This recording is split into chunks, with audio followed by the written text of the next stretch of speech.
பாளையங்கோட்டை சிறையில் இருந்த ஆயுள் தண்டனை கைதிக்கு மதுரையில் காதல் திருமணம் நடைபெற்றது.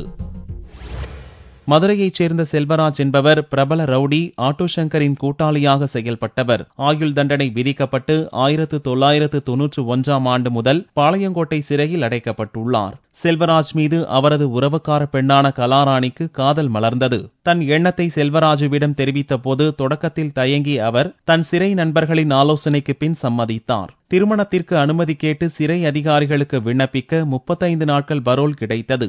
மதுரை மாட்டுத்தாவணி ஹோட்டல் ஒன்றில் புதனன்று நடந்த திருமணத்தில் உறவினர்கள் மற்றும் சிறப்பு விருந்தினர்கள் பலரும் பங்கேற்றனர்.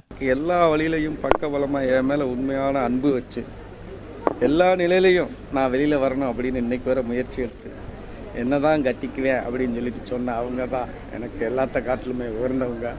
அந்த ஒரு நன்றி கடனுக்கு காலம் முழுக்க அவங்களுக்கு ஒரு கண்ணீர் வர வைக்கவும் இல்லை ஒரு கவலை கொடுக்காம முழுவதும் என்றைக்கும் உண்மையான அன்போட அவங்களோட நான் நீடிச்சு நிலைச்சு உயர்ந்த நிலையிலேயே வாழணுன்றது என்னோட ஆசை. தன் காதலரின் நீண்ட சிறைவாசமே அவரை கணவராய் ஏற்க காரணம் என மணப்பெண் கலாராணி தெரிவித்தார். தப்பு செய்யாத குணத்துக்காகவும் இவ்வளவு வருஷமா உள்ள இருக்காங்களே அப்படின்ற ஒரு எண்ணத்துக்காகவும் மாமாவை தான் நான் கல்யாணம் பண்ணிக்கணும் அப்படின்னு நினைச்சு இந்த கல்யாணம் அதை நான் நினைச்சதை அடைஞ்சிட்டேன்றது எனக்கு ரொம்ப பெருமையா இருக்கு, ரொம்ப சந்தோஷமா இருக்கு. துப்பாக்கி ஏந்திய பலத்த போலீஸ் பாதுகாப்புடன் நடந்த இத்திருமணத்தில் செல்வராஜுவுடன் சிறையில் பழகிய பிரபலங்கள் பலரும் பங்கேற்றனர்.